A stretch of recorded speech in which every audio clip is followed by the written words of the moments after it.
आपल्यासोबत या ठिकाणी विश्लेषक आहेत आणि श्री मीडियाचे सुनील देशपांडे सर आपल्यासोबत आहेत आणि विशाल लिंगायत सर सुद्धा आपल्यासोबत आहेत। त्यांच्याकडूनही आपण जाणून घेणार आहोत, कारण त्यांनी अतिशय मेहनतीने लोकांचं नेमकं काय म्हणणं आहे ते जाणून घेतलेलं आहे, लोकांपर्यंत ते पोहोचलेले होते ग्राउंड लेवलवर। तर सगळ्यात आधी मी जाईन सुनील देशपांडे सरांकडे। सर, आपण बघितलंय की टक्केवारी आचार्य सर असतील किंवा शिर्के सर यांनी सांगितलेली आहे, मुद्दे सांगितलेले आहे, पण जेव्हा तुम्ही लोकांकडे गेला होतात हा जो एक्झिट पोल आहे तो जाणून घेण्यासाठी, त्यावेळेला लोकांमध्ये चर्चेला नेमके कोणते मुद्दे होते, लोक कोणत्या मुद्द्यांवर चर्चा करत होते किंवा मतदान केलंय? मुळामध्ये तुम्ही आता जे सांगितलं नाही, लोकांनी ही निवडणूक हातात घेतली, तोच मुद्दा बऱ्यापैकी बरोबर आहे। कारण की यावेळेसची निवडणूक ही लिटरली लोकांनी घेतलेली, हातात घेतलेली आहे। त्याच्यामुळे जे काही वरचे मुद्दे होते, नरेंद्र मोदी हवे असतील पंतप्रधान म्हणून, भाजप हवं, हे मुद्दे बऱ्यापैकी बाजूला गेलेत।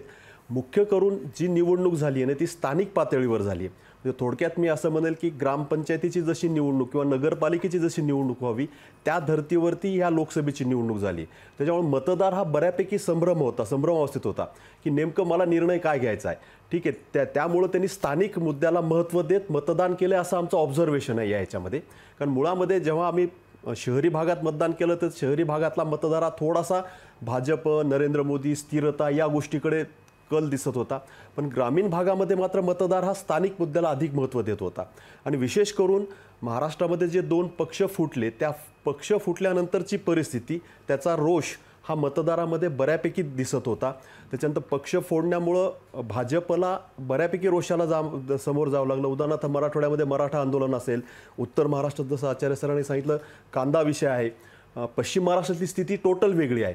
आणि मुंबईमध्ये जर असेल ना, मुंबई आणि हा पट्टा पूर्ण आजूबाजूचा कोकण पट्टा, याच्यामध्ये शिवसेना फुटल्यामुळं मराठा हा जो मतदार आहे ना, तो बऱ्यापैकी शिवसेना उद्धव ठाकरेकडे गेलाय आणि त्यावरतीच या निवडणुकीचं गणित अवलंबून असणार आहे। कारण इथं किती टक्के मतं भाजप, मराठी आणि मराठा मतदार आपल्याकडे घेतो त्यावरतीच भाजपला यश या पट्ट्यामध्ये मिळण्याची शक्यता आहे। कोकणापेक्षा मुंबई, भिवंडी, कल्याण, ठाणे या भागामध्ये, त्यामुळे मराठी आणि मराठा मतदार त्यांच्यात रोष आहे, निश्चित आहे। त्यांना उद्धव ठाकरेंना जे काही फसवलं किंवा हे केलं याचं त्यांना राग आहे, ते व्यक्तही करतायत।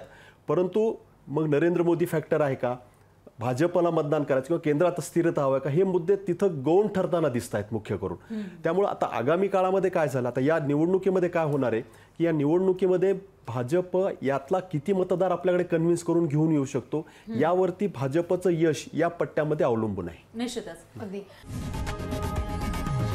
लोकशाही मराठी ऐका, पहा, जागरूक रहा।